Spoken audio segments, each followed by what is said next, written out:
세계 역사 이야기 현대편 학원으로 함께 살펴보겠습니다. 이번 시간에는 제2차 세계대전에 관한 이야기를 나눠볼게요. 먼저 한 덩어리로 움직인 세계전쟁이에요. 베르사유 조약도 국제연맹도 아무런 쓸모가 없었어요. 제1차 세계대전이 끝난 지 20년 만에 유럽 대륙이 또다시 전쟁의 수렁텅이에 빠졌어요. 프랑스, 영국 이런 연합국과 독일과 이탈리아의 추축국이 서로 피터지게 싸웠는데요. 아시아의 일본도 추축국에 포함이 되어 있었어요. 히틀러가 폴란드를 침공하기 2년 전인 1937년에 아시아에서 서로 미워하는 중국과 일본 사이에서는요, 중일전쟁이 일어났어요. 만주국을 세운 일본군은 만주로부터 베이징 근처까지 내려와 있었어요. 베이징 외곽에 루거우차오라고 하는 다리가 있는데요. 이 다리는 11개의 아치가 있는 아름다운 대리석 다리였어요. 이탈리아 여행가 마르코 폴로가 이 다리를 보고 세상에서 둘도 없는 다리라고 칭찬을 했어요. 1937년 7월 7일에 이 다리를 사이에 놓고 일본군과 중국의 국민당군이 충돌했어요. 이 다리는요, 동쪽은 국민당군이, 서쪽은 일본군이 차지하고 있었는데 일본군이요, 국민당군에게 다리를 좀 건너게 해달라 이렇게 요청을 했어요. 이유를 물으니까 일본군은요, 자기네 병사 한 명이 사라졌는데 국민당군 쪽에 있는 마을에 숨은 것 같다. 그 병사를 찾아야 한다. 이렇게 얘기를 했는데요. 딱 잘라 거절했어요. 일본군이 다리를 건너서 진격해오기 시작했어요. 그것도 탱크를 가지고요. 일본 정부는 이 사건을 중국이 일으켰다고 주장을 하면서 일본에 있는 군대까지 빼내서 베이징과 텐진으로 보냈어요. 2주 동안 전쟁을 치른 뒤에 일본군은요, 마르코 폴로 다리를 건너는데 성공했어요. 그러면서 국민당군 쪽을 완전히 장악하면서 중일 전쟁은 시작되었어요. 중국 사람들은 이 전쟁을 반일 인민항전이라고 불러요. 중국은요, 내전을 끝내고 외국 세력을 몰아내자라고 주장을 하면서 장제스는 9월에 울며 겨자 먹기로 국민당 정부와 공산당이 힘을 합치는 데 동의했어요. 바로 제2차 국공합작이에요. 국공합작으로 힘을 합친 중국군이 안간 힘을 다해서 덤벼들자 일본군은요, 주춤해지기 시작했어요. 그러면서 10월이 되었을 때 현대에서 가장 끔찍한 사건 중에 하나가 일어났어요. 바로 일본군이 중국 남쪽에 있는 난징시로 진격해 들어가서 일본군은요, 30만 명이나 넘는 중국 사람들을 죽여버린 거예요. 이 사건을 난징 대학살이라고 불러요. 중국은요, 항복하지 않았어요. 중일전쟁이 시작되고 2년 후에 유럽에서도 전쟁이 터졌어요. 히틀러가 폴란드를 침공해서요, 프랑스와 독일이 선전포고를 했어요. 이때 일본은요, 대일본 제국의 영토를 넓힐 기회라고 생각했어요.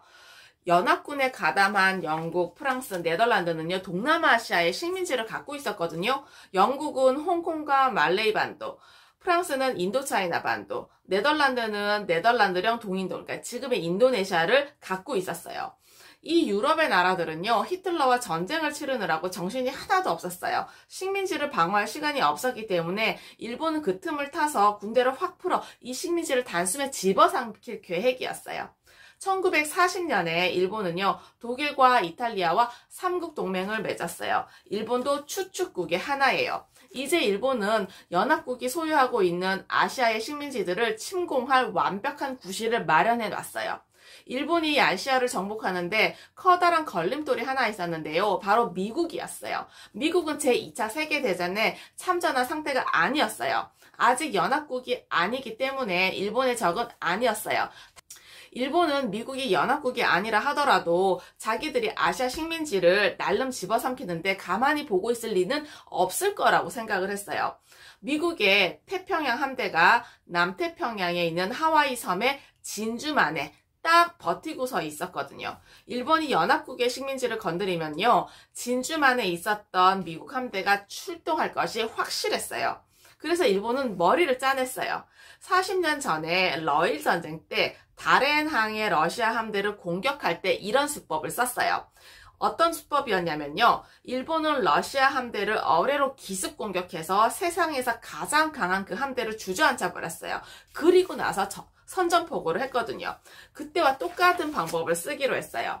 1941년 12월 7일 고요한 일요일 아침이었어요. 진주만에 정박해 있던 미국 함대 병사들은요, 아침 식사를 하고 갑판을 닫고 있을 때 갑자기 비행기 소리가 들려왔어요. 일본군이 이곳을 공습할 줄은 아무도 꿈에도 생각하지 못했거든요. 수평선 저편에 일본 폭격기들이 구름대처럼 몰려들어왔어요. 거의 200대나요. 방심하고 있었던 미국 해군은요, 속수무책이었어요. 일본군의 기습 공격은 채 2시간도 지나지 않아서 끝이 났는데요. 전함 21척, 전투기 188대가 순식간에 파괴되고 말았어요. 이것으로 미국의 중립은 끝났어요. 21척의 미국 전함이 가라앉고 3,000명이나 되는 병사들이 죽었어요. 미국 사람들은 충격의 도가니에 빠졌고요. 루즈벨트 대통령은 이렇게 말했어요. 치욕의 날이다. 루즈벨트 대통령의 요청으로 미국 의회는 일본과 그 동맹국들에게 선전포고를 했어요. 미국이 진주만에서 입은 피해를 복구하는 사이에 일본은 홍콩, 일본 남쪽에 있는 섬들, 그리고 필리핀, 말레이시아 서쪽, 그리고 싱가포르, 그다음에 네덜란드령 동인도, 이곳이 대일본 제국의 소나기에 들어가게 됐어요. 미국 사람들은요, 반격에 나섰어요. 퇴역 군인들이 진주만의 치욕을 복수하기 위해서 해군에 물밀듯이 지원했어요. 1942년 6월에 미국의 태평양 함대가 하와이 섬 서쪽에 있는 미드웨이 제도 근처에 일본 함대를 공격하기 위해 기지를 출발했어요. 적은 전력으로 일본 항공모함을 4척이나 파괴했어요. 일본과 연합국 사이 태평양을 무대로 벌어진 이 전쟁을 태평양 전쟁이라고 불러요. 그리고 연합군 병사들이 일본 침략에 대항해 싸우고 있는 중국군을 거들기 위해서 중국 대륙으로 달려갔을 때 태평양 전쟁은 중일 전쟁과 맞물렸어요. 그리고 두 전쟁은요, 유럽에서 벌어지고 있었던 연합국과 추축국의 전쟁과 맞물려 움직이고 있었어요.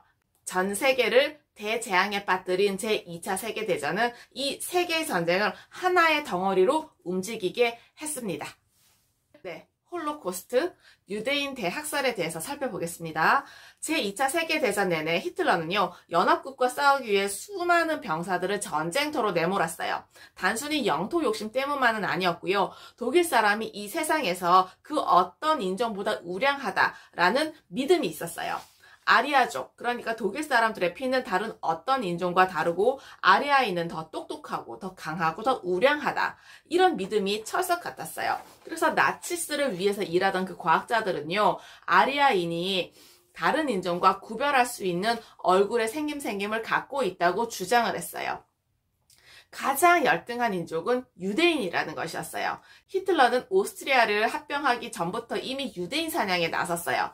1935년에는 법률을 뜯어고쳐서 유대인은 독일 국민이 될 수 없고 독일 사람과 결혼할 수 없고 투표에 참여할 수도 없다고 만들어버렸어요. 1936년에 베를린에서 올림픽 대회가 열렸는데요. 독일의 유대인 선수들은 대회에 나가지도 못했어요. 제2차 세계대전이 일어나기 직전인 1938년 11월 9일 밤에 독일의 군중은 유대인을 야간 기습하기 시작했어요. 독일 전 지역에 있었던 유대인의 집과 가게와 교회의 유리창을 깨고 불을 질렀어요. 바로 깨진 유리의 밤이라고 해요. 유대인들은 독일 땅에서 육각형의 노란색 별을 옷에다 달고 다녀야 했어요. 이 별을 달고 살아가는 것은 한마디로 지옥이었는데요. 상점이나 음식점에 가면은 쫓겨나기 일쑤였어요. 유대인 상점들이 습격을 당하거나 파괴되어도 경찰은 도와주지도 않았어요. 유대인은 게토라고 하는 강제거주 지역으로 옮겨가서 살아야 했어요. 게토는 철조망에 둘러쳐져 있는 무장한 나치스 군인이 감독하는 그런 곳이에요. 곧 노란색 별을 단 유대인들은 강제 수용소로 끌려가야 했어요. 이 강제 수용소는 40년 전에 영국 사람들이 보어인, 그러니까 아프리카너를 가두었던 곳과 비슷한데요. 히틀러는 유대인들을 집단으로 수용하는데 만족하지 않았어요. 모조리 죽여버리고 싶었어요. 1942년에 강제 수용소가 집단 학살 수용소로 바뀌었어요. 수백 개의 수용소에서 유대인들이 죽어갔는데요. 가장 잔인하고 가장 잘 알려진 그 학살 수용소는 뮌헨 북쪽의 다카우 수용소와 독일의 점령지였던 폴란드의 아우슈비츠 수용소였어요. 1945년까지 600만 명이나 되는 유대인이 히틀러에 의해서 죽음을 당했어요. 이 조직적인 학살 행위를 제노사이드라고 불러요. 다른 열등 인종, 가톨릭 신자, 장애인, 집시, 러시아 사람, 폴란드 사람, 세르비아 사람들도 유대인들과 함께 집단 학살 수용소에서 목숨을 잃었어요. 히틀러가 선택한 이 끔찍한 마지막 해결책을 홀로코스트라고 부르는데요. 완전히 태워서 바치는 희생 제물이라는 뜻의 라틴어예요. 독일군이 점령한 지역 중에 자기 나라의 유대인을 공식적으로 보호한 곳은요, 오직 한 나라, 덴마크뿐이었어요. 덴마크는 자기 나라에 있는 유대인을 안전하게 스웨덴으로 대피시켰어요.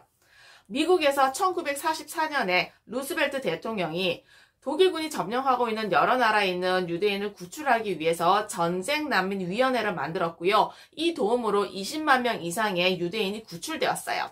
그렇지만 미국 관리들은 유대인이 집단 학살되고 있다는 사실을 적어도 2년 전부터 알고 있었어요. 그렇지만은 손은 쓰지 않았어요.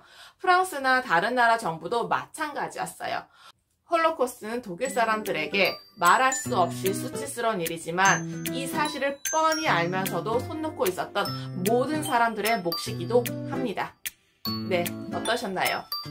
과거의 지혜와 지식을 통해서 현재와 미래의 삶이 좀 더 의미 있고 풍성해지시길 기원합니다. 감사합니다.